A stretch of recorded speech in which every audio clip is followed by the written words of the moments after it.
Thank you for joining us tonight. I'm Christina Tedesco. I'm a longtime tenant at Humphreys Street Studios. In Uplands, Dorchester. We're so glad that you're all here tonight for this panel discussion discussing artist displacement in the Greater Boston area. I want to take a moment to honor those of us from our community who are not here tonight. That's Joe Wheelwright and Neil Wydett, and our Humphreys Street fellow artist Mark Barkis, who we lost in February, who is on the HSS Preservation Steering Committee. I want to thank our current owners, landlords, Jim Cooper, Peter Haynes, Susan Wheelwright, and JJ Lomartire. I want to thank our potential new owners and development partners, Bill Harden and Brian Goldson of New Atlantic, and Evan Smith of Place Taylor. I want to also thank all of our 40-plus members of the community, the artists at Humphreys Street, and of course, everyone who signed our online petition. That's more than 1,500 people, and the many organizations and individuals who wrote letters of support for us.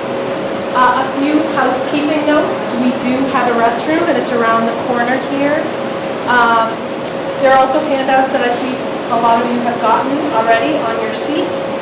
And we'll be recording tonight's discussion, as you can see, and we'll share it on our website and social media. Thank you, JPIX, for making that happen. And now it's my pleasure to introduce one of BUR and Arteries arts reporters, Amelia Mason, who will moderate this discussion. Thank you for being here. Thank you for having me. Thanks everyone for coming. I would really encourage people to move forward because we're not mic'd and there's a bit of a fan noise. And if you're comfortable getting closer, I think it'll be a lot easier to hear and for us to project. Don't be shy. Please, thank you. I'm sorry that it's a little... If you're having trouble hearing, just do this and stare at me.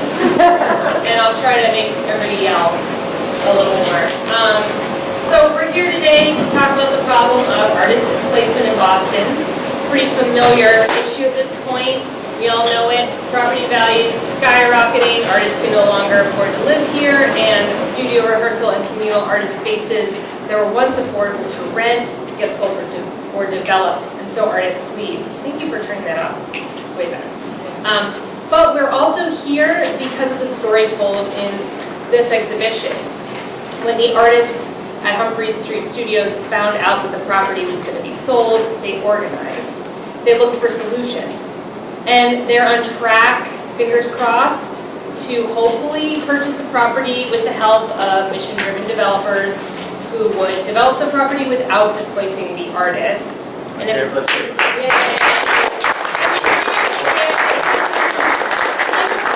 I'm like afraid to jinx it a little. But if all goes as planned, the artists will gain ownership of the Humphreys Street Studios and keep them affordable permanently, unless they all get turned into capitalists or something. In this conversation, we'll talk about the causes of the problem of artist displacement with the goal of understanding what the best solutions may be. So we're going to solve it, is what I'm saying. So I'm going to introduce our panelists now. John Barrow served as Mayor Marty Walsh's Chief of Economic Development, recently ran for Mayor of Boston himself, during which time he wrote an op-ed in the Boston Globe outlining how he believes the city can develop neighborhoods like Upham's Corner without displacing artists like the ones at Humphreys Street. He also served for 13 years as the executive director of the Dudley Street Neighborhood Initiative, which, among other things, established the largest urban community land trust in the country. Okay.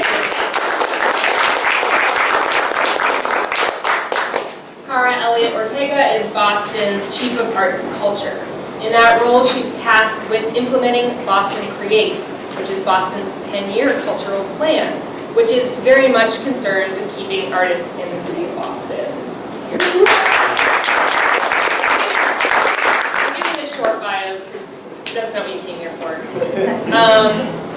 Ray Brumfenauer is an artist and filmmaker living and working in the Fort Point Arts neighborhood of Boston. And he played a critical part in acquiring the Midway Artist Studios in 2014 on behalf of the artists who use them, creating 89 permanent, affordable live-work artist spaces in Boston. Thanks for being here, everybody. So I actually was going to start with Ray Berg with a question for you because I think the example of the Midway Studios is just really kind of a nice encapsulation of, you know, kind of one way that people have dealt with this. So just hoping you could, like, you know, sort of give us the short description of what happened there and, you know, give, you know, what lessons you sort of learned from that experience. It was a really, it was not something that we sought out. It was not as though we had an ambition to create a unique sort of hybrid ownership rental model. It was something I think very similar to Humphreys Street, where, at least from my point of view, I was working on my films, and I was living there and working there in the building, and we got a little note under our door, very discreet, could have easily been missed, that said, we wanted to let you know that we'll be putting Midway Studios on the market for sale. But then it said, it was very comforting, it said after it, the sale will not affect you.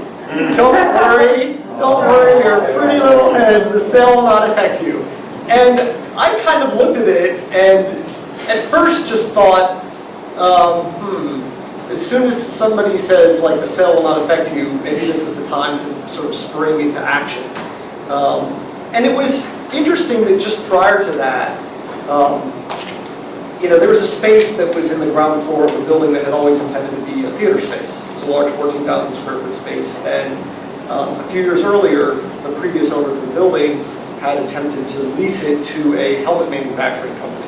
This is in a period in Fort Point's history, sort of long before a lot of those was built there. And we were really bonded within the community over our sort of goal of preventing this from happening. And so in many ways, I don't know that the sale, our successful acquisition of Midway would have happened without having really been tested in that previous instance that really forged a lot of friendships within the neighborhood and the community. But what we did was we immediately met and organized an effort to try to purchase the building. And we were lucky in that Sheila Dillon at the Department of Neighborhood Development supported a resident acquisition of that project and introduced us to Peter Roth, who provided consultation and involved and invested themselves in supporting our bid. And when we submitted our bid to the previous owners, it was described as non-competitive.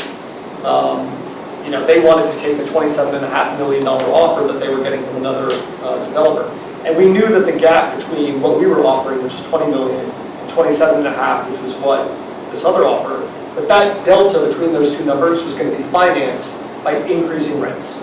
And there was no limit to the rents. They could all have been raised except for the 36 income qualified studios. So this is when we started to kind of rattle the cages and sent out a lot of letters and really mounted a kind of campaign. And ultimately they acquiesced and agreed to accept our meager $20 million offer. Okay, so you, really it was not because somebody dropped out or left. No. And you didn't have more money. That's right. And we didn't even have the $20 million that we were offered. I mean, it was great. It was 20 million? 20 million. It's 20 million. So it's a nice round number, And so they ultimately accepted it at 21.3, and it had to do some transaction costs and escrow accounts that had to be replenished. But and then basically our development partner and the city generally were like, great, where's the $20 million? And we were like, oh, we thought that maybe some of that money was going to come from, and they're like, well, we kind of thought you were going to come up with the money, So then we went on this marathon. But the trick was this: the seller was disingenuous in wanting to sell it to the artists, and so they thought they would be very clever, and they thought what they would do is put together. They thought they would say yes to this meager $20 million offer, but organize a very aggressive purchase and sale agreement that said that we had to do all of our sort of environmental contamination review and all of our due diligence within 14 business days, And we had to put together our $2.2 million down payment, or 10% down payment on our 21.4 approximately offer in the first 14 business days to demonstrate that this $20 million offer wasn't just nonsense, right? It was nonsense. I mean, it wasn't real money. It didn't exist in any form.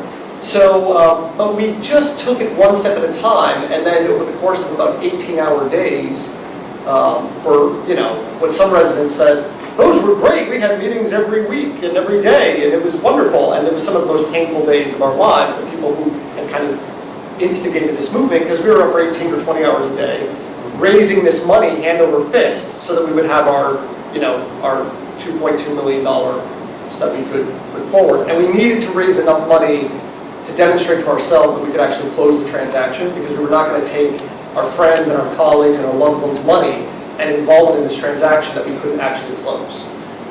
So even though we only needed, you know, a $1 million down payment, we really needed to get to 2.2 for us to have the confidence that we could actually close that entire gap.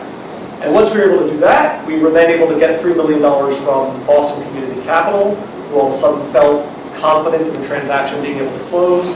We received $1 million in Neighborhood Housing Trust to extend the affordable units in perpetuity, and then we were able to persuade Oppenheimer Multifamily Mortgage Association to loan us $14.5 million based on the strength of the value of the asset, the value of the property. And so that sort of sequence of events took place very rapidly because it had to. And then we were able to close, and then the mayor visited, so we knew it was real. It sounds like one of those movies where it's like the scrappy underdog baseball team of people who've never played before, and they're like, sure, you can whatever, and then they have to prove themselves. Yes. And they do it. Yes, exactly. So are there lessons? I don't know. It feels like it's a little bit. I mean, there are so many lessons I could exhaust and for, you know, for the next 12 hours. Maybe one lesson is, I think the most fundamental lesson is what we demonstrated and what Humphrey is now demonstrating, that you can do it. You can do it. You would be shocked at how many artist groups that I have met with personally and told them everything that I know and given them everything that I have. I've given them pro formas, I've given them financial stuff that was part of our you know, analysis and all of that, and they just did not end up taking the step into, and by the way, rightly so. I mean, it is really a hot outfit, you know, yeah, just a simple step forward. But really, I think the most fundamental lesson is you absolutely can do it. It is exhausting, and it is not as though once you buy the building, all of a sudden the doors of peace and salvation and everything fly open. What you realize is that, congratulations, you own the building. Great news. And now you have to manage the community in the sense that you want to continue that momentum and make people feel that they're, you know, legitimately part of the governance structure. And all of those things create a whole new set of challenges that have to be solved. But it is absolutely worth it, and everyone who's participating in this should know that from my point of view, you are participating in something that is great and that is life-changing, and it will affect the trajectory of your lives, but also the trajectory of the city.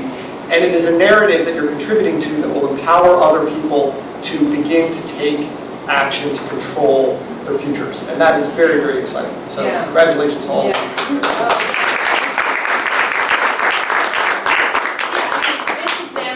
Humphreys Street artists. It's a very sort of similar story, it's obviously different in its particularities, but very similar. And a question I wanted to throw out to the group, and hopefully you two could maybe take this up, is really just that often these stories of fighting artist displacement are reactive.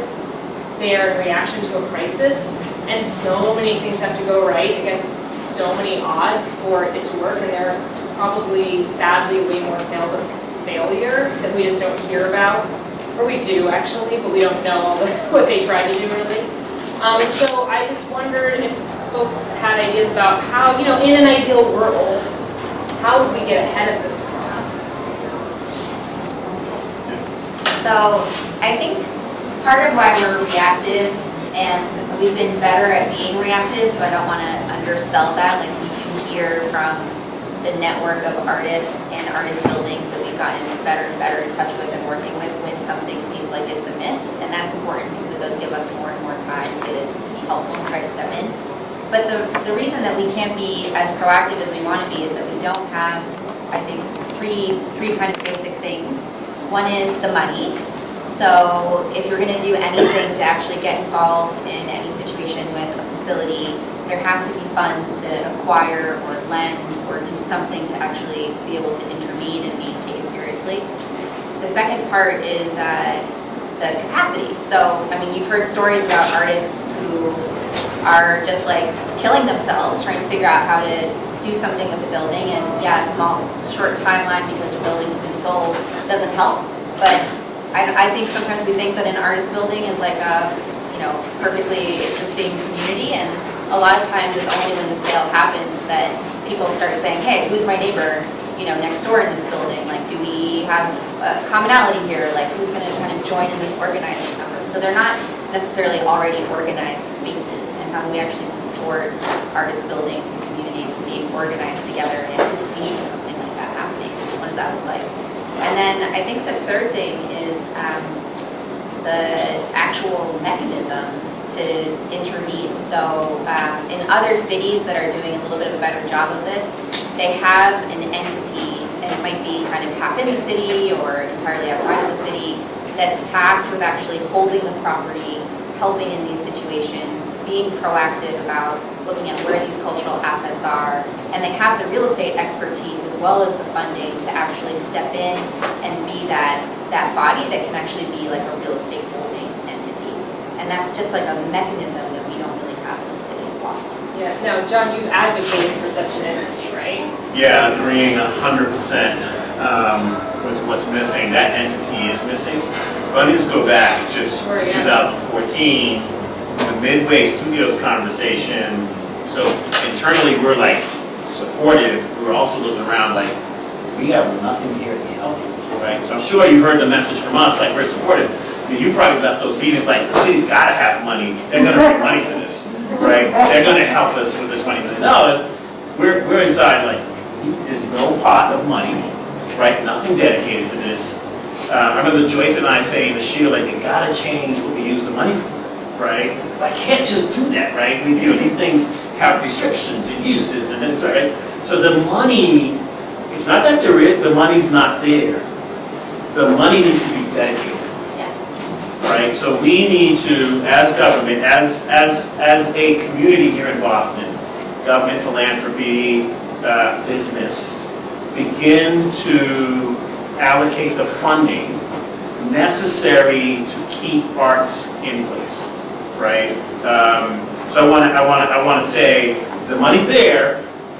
It's not being earmarked for this, restricted for this, put in place for this. This isn't a campaign we need to go on and do. The mechanism is the other piece, right? So during a campaign, we put out a call for a quasi-public entity, somewhat like the BPDA is today, but for arts placemaking. Because so many artists come to the place where they feel like because of necessity they need to own, but they're not, and it's like, they didn't get in this to own property. They didn't get in this to figure out financing sources and how to leverage money so that you can actually buy the property that sounds way too expensive anyways, and figure out you have to be property managers afterwards, right? So, how do you, I mean, even the Seaport, as we, as an administration, carved out space for artists and cultural uses, some of those artists are going in there like, what the hell do I do with this space, right? To make this work, right? How do you make this sustainable, right? So the capacity building piece is something. All three of those things are that we cannot be reactive on. We've got to make sure we're building, and so that artists can plug into, and that our city has an infrastructure that's moving this all forward. Yeah. Do we know of any other? Have we know if there are any other cities that have kind of done this? Yes. Yes. So, well, and I'll just say like the money piece. This isn't like a mystery about what our options are with the money. There's some specific things. If we look to other cities, we can see like City of San Francisco has a hotel tax that gives $20 million to arts-related debt, and some of that goes to grants into the ecosystem, and a bunch of that goes into community investments, including things like cultural centers. So, we don't have a dedicated tax for arts and culture in Boston or Massachusetts. That's something a lot of cities use to fund. And usually it is a hotel or food related, some kind of tax related to the income that's being generated as a result of people, of tourists, right, coming because of arts and culture, so it's connected. The other thing in Boston is linkage and development. So linkage is for developments over a certain size, they have to pay into a fund into the city of Boston. And it's based on the number of square feet of commercial space specifically. Commercial spaces that they're building. And right now that money goes, the majority of it goes towards affordable housing, and some of it also goes to workforce development. But we're talking about millions of dollars for workforce development and tens of millions of dollars for affordable housing. What would it look like if arts and culture had, $1 or $2 of that per square foot that was just dedicated to this? So I think we have, there are a few things that we can do. City of Seattle also just took $1 million out of their arts office's operating budget to help kick off a mechanism like what John is talking about that would be a cultural space agency is what they're calling it. And that $1 million is just kind of like seed funding to get it going. They also have dedicated tax revenue going to arts and culture in that space. So we're missing some of these kind of key building blocks that other cities have at their disposal. So, I feel like I've had conversations with Cara about this before, and John has given a lot of thought and clearly been through it. And we've seen the examples in other cities, so why hasn't it happened here yet? Like, what would it take? Would it just I do want to say this is an important window. Yeah. Right, this is a very important window, and as a community, we should not allow this window to move by close without us really organizing, sitting with government, sitting in community, and pushing. There are three things that I would argue. One is, because of the pandemic, it's clear that arts and culture or the amenities in cities matter, right? And if cities are going to survive, it is because of the experience of place. It is because of articulation of identity, why people want to come to cities, right? And I think both the hotels, the restaurants, and developers should be able to now, looking at current numbers in front of them, say, if we can't be an attractive city, and if arts can't continue to exist in Boston, our developments aren't going to be as attractive. We should be able to put value to it, right? Articulate what the return on investment could be in Boston if we all jumped in to support the arts. And we started internally articulating this with numbers. So I know we've got numbers. We started looking at the impact of the arts on our economy. We have to drive this now. The second thing is cities, Boston and other cities, are being given ARPA money to help think about recovery from the pandemic. Boston's getting $550 million. And then the arts should be, in fact, a major, I know our chief here is arguing for that. We need to join that argument and help push government to articulate an amount for the arts that's tied to Boston's recovery, both economically, spiritually, physically, in different ways. And then lastly, we have a new administration coming. There's got to be a transition. And I know I've sat down with both Michelle and Anissa, and they're open to working with different coalitions in different communities, right? And so this is our opportunity to organize and strike. We didn't get a notice of eviction, but I'm hoping people are feeling excited about the opportunity to have a conversation as an arts community to really begin to build the infrastructure that Chief Ortega just articulated. Yeah. So this is the moment, guys. Write that down. The good news is they're debating it right now while we're Yeah, here. none of us are watching it, but it's fine. I want to switch a little bit. I was thinking about the term artist displacement. I mean, this whole talk was kicked off by an issue around like sort of workspace primarily, and also specifically existing workspaces that are threatened. But another huge part of the story is just the housing crisis, I think, and the cost of living here, and that affects artists, but it affects so many people, obviously. I don't know, Raver, how you feel, like, in your opinion, is one of those problems worse than the other? Like, how? I think they're both intrinsically linked, and I think it's been interesting over the last year and a half to see the way the whole world now is interested in, work, live, housing. because you're living where you're working and you're living where you're, with your kids and everything else, and you're working, it's all becoming this sort of gray area. And there's something that could be gained in that, both as a culture in terms of an attitude, but there's also, as it relates specifically around housing policy, a tremendous benefit from certainly from my standpoint personally as a filmmaker. We have a duplex at Midway, so my film studio's in the lower level, and my wife and I have 2 kids on our upper level, and they're both fairly, they're large relative to Boston standards, but it's a tight-ish kind of thing. But just being able to have separated workspace from live space, but still directly adjacent, economically allows me and my film studio to do things that I otherwise would not have been able to do. Because I can take care of my kids for a few hours, and then I can take one set of stairs down. Nico always opens the door for me. He's very persistent about it. Every time I go downstairs, he goes to open the door, I go downstairs. And that is in many ways a 2-for-1 model, because you have a affordable commercial space that is generating economic activity that is also paired with a residential space.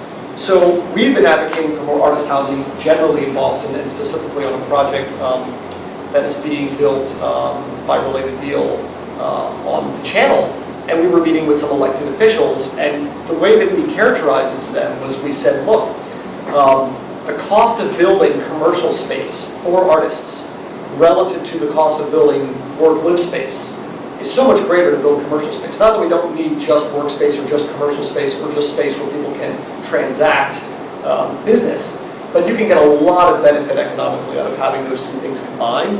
And if you look at the delta, for example, at Midway, between when we bought the building in 2013 and there was another building that was an artist building that sold in the same year as we did, and you look at the rate that those rents are at now, and you look at what we've done with rents, we've stabilized rents for the last 9 years that we've had the building, 8.5 years we've had the building, and we've only raised them one time, 1%. So they're the same rents that everyone was being charged in 2013, 2014 when we bought the building. The gap between what the other building in the neighborhood and what our building is about $18.5 million of rent that we, as the owners, said, fine, you will put that back into the artist community, and that has enabled all the artists living and working at Midway to create work and pursue bodies of work that they otherwise would not have been able to do. That's insane. I mean, if somebody had said to us, hey, we'll give you $20 million over the next 10 years to put into your community so that they can support different types of artistic disciplines, that's a huge amount of money. So just solving the housing problem really begins to radiate outward in creating a lot more flexibility and pursue a lot of art that otherwise would not pursue. Yeah, I was thinking about this today, though, and I think sometimes these things can come up against each other because one of the solutions, people disagree about this, but one of the proposed solutions to solving the problem with rent going up endlessly is building more housing, and so then sometimes you have developments coming in where there were artists working, and it becomes this crisis where it's like, it's luxury condos, and maybe it is sort of in the long term going to help keep rents down, and yet you still have the issue of displacement essentially, even if you may be in a long-term way fixing a problem. And I wondered if anybody had thoughts about, how these 2 things might be kind of reconciled. Let me just say, so building more housing is trying to answer a supply question. It is not the same as trying to create affordable housing for artists or anyone else. I just wanted, those are 2. Sorry, I was saying right, so that's one of the ways. one of the ways to address the fact that Boston is growing and we've got population trying to get the market to respond to that is build more housing. But let's be clear, the way to make sure that artists and people in general, which is just working families, stay in Boston, is to build deed-restricted or rent-restricted housing. What Midway did was they came up with a financial model that allowed them to keep the rents at a certain place. That's from the inception of how you build a building, right? And so we need to make sure it's not just a supply piece, but that we're also looking at the levels of rent that we want to create, right? And from the inception of the building, we're creating a financial model, and usually do it through subsidies but you can also do it on the open market. I mean, there was some subsidies, right? But a lot of it was just at the right time, you're buying, you're holding, and you've got a community of people that want to work with you in doing it, right? So what you don't always have, though, is an artist community that can organize and put that complex deal together. Yeah, sorry. We work together in government with one of the groups that you have here on your floor that won't be called out, right? This is beautiful. I love this here. It's sad. It is sad. It's very sad, right? But we worked with one of the groups that were looking for space, and we found space. We found a deal. We found resources. We brought it together, and the group couldn't come together to agree or sign on the line for what essentially, as you know, when you're buying property, is a big deal. It is scary. It's a lot of zeros. And you're trying to figure out with a group of people that you work with how to make that happen, right? And so, special situation. Another kudos to Humphreys Street Studios artists for you guys coming together and making that work. But not everyone can, which is why I think the infrastructure to come together and build the housing model financially in a way to make it affordable and sustainable needs to also have infrastructure, because artists can't always be called on to build a group in order to do that kind of collective economics. Yeah, that kind of ties into a question I had about how scalable do you think this type of model is that it gives us? Is it something we sort of look to as a solution, or is it not really? I guess. I mean, I don't think I agree with myself about this particularly. On some days I think, this is great, we can do it all over the world, And then I'm like, who wants to do that? In the sense that even once you acquire the building, you then have to, the doors open to a whole other set of challenges. I mean, we have an entire ground floor of commercial tenants, for example, that we have been slowly flipping. The tables have turned now, and we're replacing them with cultural tenants. So every time one of those leases comes up, we're flipping it from a, surprise, the cultural entities have been more resilient during the pandemic, and also have been offering higher rents than the commercial tenants during the pandemic.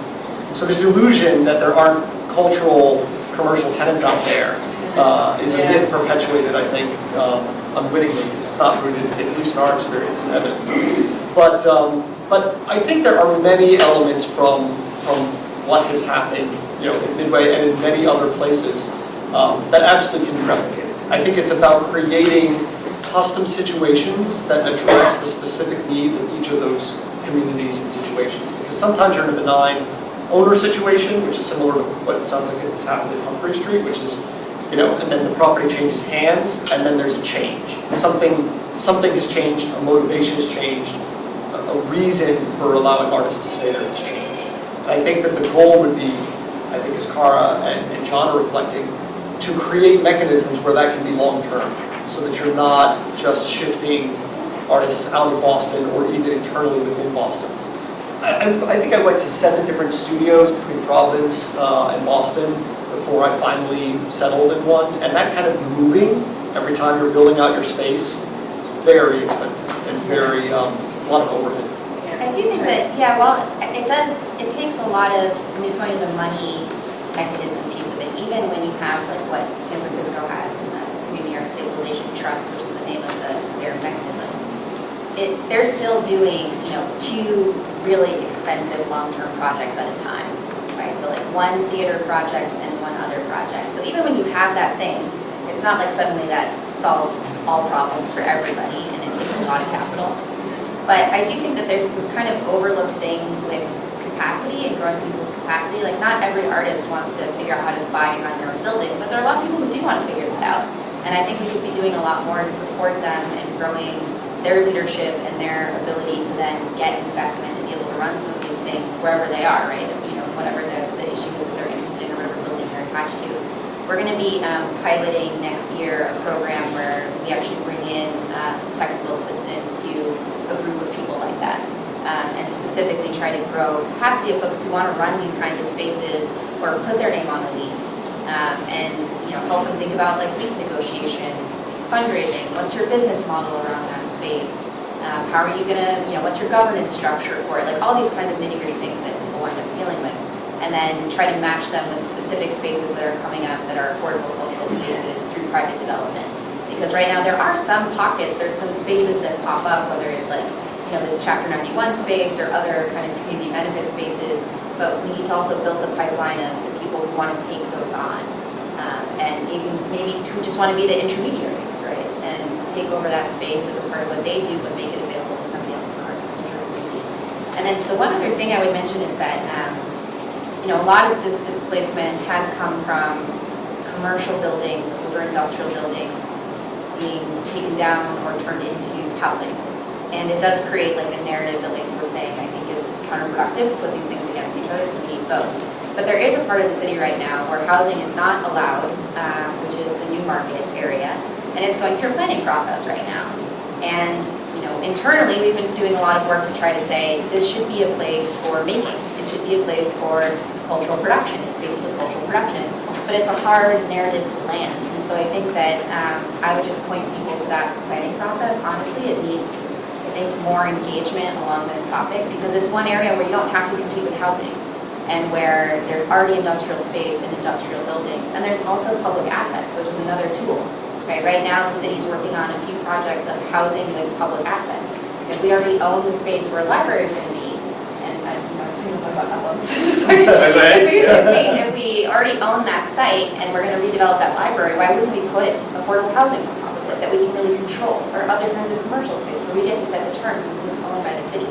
And there are some of those sites as well in the New Market area. So I think there are a few other potentials in these kind of specific situations where we can actually move the needle on this, where it doesn't just kind of come back to artists trying to do it themselves. But get involved in the planning process, because there is a public input stage. It takes forever to do this, so there are many opportunities I think in these situations.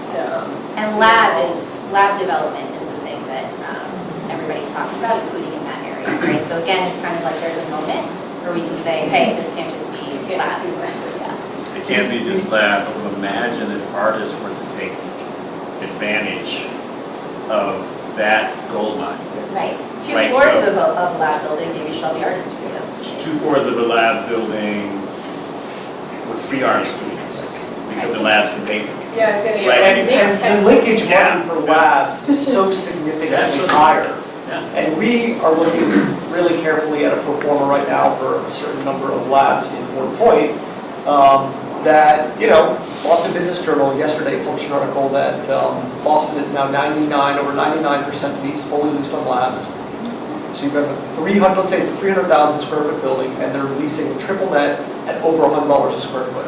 That's $30 million a year of revenue. Even if you did a meager 1% per art program out of that, you're talking about $300,000 a year of investment into the arts community. So it would seem to me that if you're doing, for example, a cultural district, you might put that number at 3% or 4%, so that it's more like 1.2, 1.4 million a year. The thing about Midway is that it is primarily debt financed, which is borrowed against the value of the asset, which is about tripled in value since we purchased it. So we have subsequently refinanced the building twice, and we've used that money to create greater affordability within the building. But we've also used it to create this flipping that we're doing from commercial space to cultural space in the ground floor. And so I think that there's so much opportunity in both the appreciation of the assets, but also thinking of long-term debt financing as a positive thing, because you're not using it as an investment vehicle. You're servicing the debt through the cash flow of the property. And you're really only in that case, in the context of for a 200,000 square foot building, 220,000 square foot building like Midway, you can purchase a building like that for, a few $1 million, which is comparable to what you would spend for an expensive unit in the Seaport. So it isn't as though once you get comfortable with the idea that it's a mortgage that may never be paid off, because it's going to be a building that's going to have a mission long term. suddenly there's a lot of opportunity for things to really work. And I think in Fort Point in particular, we view a partnership and a relationship between arts and science as being a really interesting partnership. That's super duper important. I just want to sort of drum that a little bit in here. I want to also say to you that there are tools out there that government should make more available to projects like Midway. You have capped your revenues, and you're managing your revenues in a way where the taxes should reflect that. Yes, we agree with you completely. Absolutely.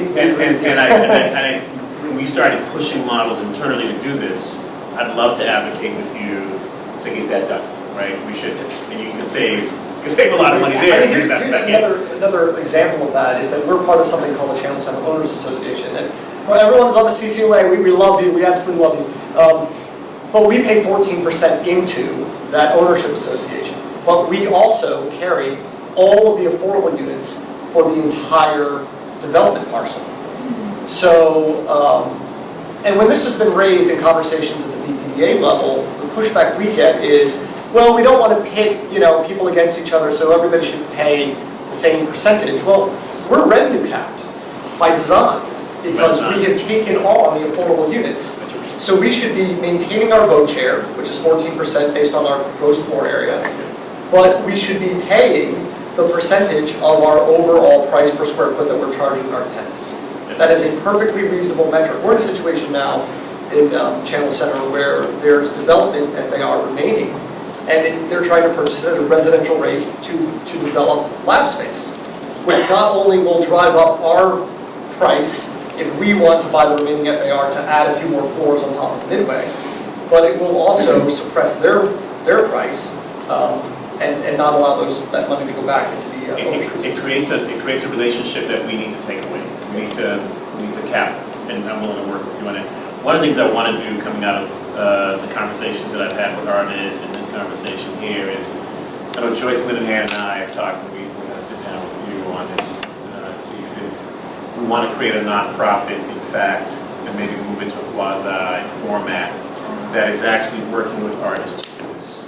And we want to do it with artists, right? So this is about organizing the artist community to work with government to be able to move these things more systemically and create mechanisms that government doesn't want to hold so that we can do this, right? And I think, so we're gonna form a nonprofit that might become more than a nonprofit, but at least a nonprofit format. And I invite people in this room to join the conversation. We haven't set up an invite yet, as we're looking to form it, so, and hoping that you'll be in the room with us and do this with us, so that together we can actually have the conversations that individually impact each one of our developments.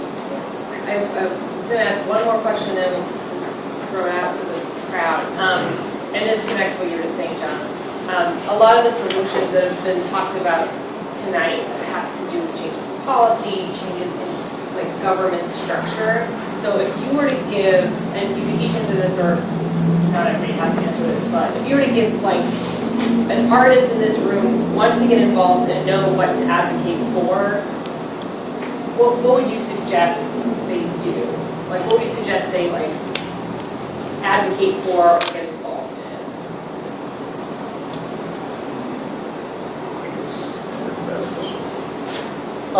I think everyone's situation is unique. It's unique personally, and it's unique organizationally. But I think the thing that is the beginning, what is at the beginning of all of these things relative to being proactive versus reactive, is to really find out what situation we're in. What I'll add is, there's a special moment here. Hopefully that means something that people in this room, people clearly are here because they're interested. But I think we need to find community around this. So I'm advocating the organizing piece of this to find community and find voice. As you do that, and you can also do it around planning initiatives, right? So I'm gonna echo the New Market opportunity. And I'm also gonna talk about the Elkins Corner opportunity that exists that Cara and I worked a lot on to help push the city to do something different with development. So we helped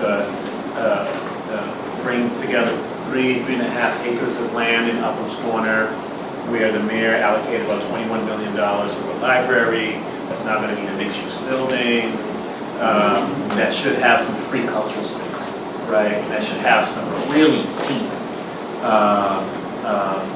deeply affordable live workspace on top. Like, it could really have a mix of things, but the artists and the artist community, the cultural community should find themselves on the development teams, right? Not just waiting to advocate in a room, but put together a development team that is actually putting together a proposal to the city on how you want to allocate the subsidies that are going to come with the fact that you're going to build in a library, or you're going to build on the Strand Theater, or next to the Strand Theater, or on the city lot down the street.